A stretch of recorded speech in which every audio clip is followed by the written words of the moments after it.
Hi friends, இப்போ அரிசி நெய் உப்புமா செய்யலாம் ஃப்ரெண்ட்ஸ். அதுக்கு அரிசி தேவையான அளவு போட்டுட்டு ஒரே வாட்டி கழுவிட்டு அப்படியே தண்ணி எடுத்துட்டு ஒரு துணியில் காய வச்சுடுங்க ஃப்ரெண்ட்ஸ்.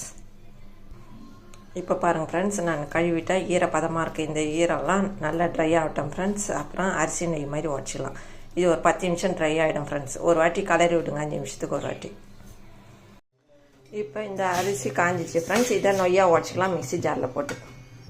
இப்போ இந்த மாதிரி நொய்யாக உடச்சிக்கணும் ஃப்ரெண்ட்ஸ். இப்போ கடாய் வச்சு எண்ணெய் ஊற்றி கடுகு போட்டுருங்க ஃப்ரெண்ட்ஸ்.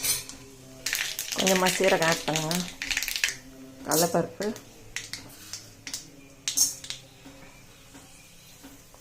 உளுத்தம்பருப்பு. இது பொன்னிறமாக வறுத்துக்கோங்க ஃப்ரெண்ட்ஸ். பச்சை மிளகா, கருவேப்பிலை ஆட் பண்ணிக்கோங்க.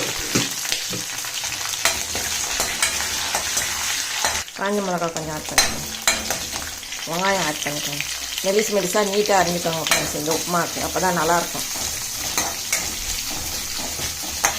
பூண்டு ஆட் பண்ணிக்கோங்க, உப்பு ஆட் பண்ணிக்கோங்க.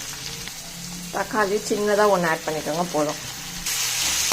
இந்த உப்புமா செம்ம டேஸ்ட்டாக இருக்கும் ஃப்ரெண்ட்ஸ். செஞ்சு சாப்பிட்டு பாருங்கள், நான் செய்கிற மாதிரியே செய்யுங்க. இப்போ இந்த அரிசி நெய் இதில் ஆட் பண்ணிடலாம் ஃப்ரெண்ட்ஸ். தக்காளி வதங்கணும். இந்த வீடியோ பார்க்குறவங்க சப்ஸ்கிரைப் பண்ணாதவங்க எல்லாரும் சப்ஸ்கிரைப் பண்ணுங்கள் ஃப்ரெண்ட்ஸ். சும்மா ஒரு கலரிட்டு இதை தண்ணி நல்லா கொதிக்க வச்சு ஆட் பண்ணிடலாம் ஃப்ரெண்ட்ஸ். இப்போ இதில் நான் தண்ணி நல்லா கொதிக்க வச்சிட்டேன் ஃப்ரெண்ட்ஸ். இதில் நான் ஆட் பண்ணிடுறேன். இப்போ பாருங்கள் ஃப்ரெண்ட்ஸ், இது கொதிக்குது. இதை மூடி போட்டு ஒரு 10 நிமிஷம் வேக வச்சுக்கலாம் ஃப்ரெண்ட்ஸ். இது 10 நிமிஷம் வேகட்டும் ஃப்ரெண்ட்ஸ். இப்போ இந்த அரிசி நெய் உப்புமா ரெடி ஆகிடுச்சு ஃப்ரெண்ட்ஸ். இதுக்கு நான் தேங்காய் சட்னி வச்சுக்கிறேன். இந்த அரிசி உப்புமா நெய் உப்புமா ரெடி ஆகிடுச்சு. இந்த வீடியோ பிடிச்சிருந்தால் லைக் பண்ணுங்கள், ஷேர் பண்ணுங்கள், சப்ஸ்கிரைப் பண்ணுங்கள் ஃப்ரெண்ட்ஸ். Tata, by by. மீண்டும் அடுத்த வீடியோவில் சந்திப்போம்.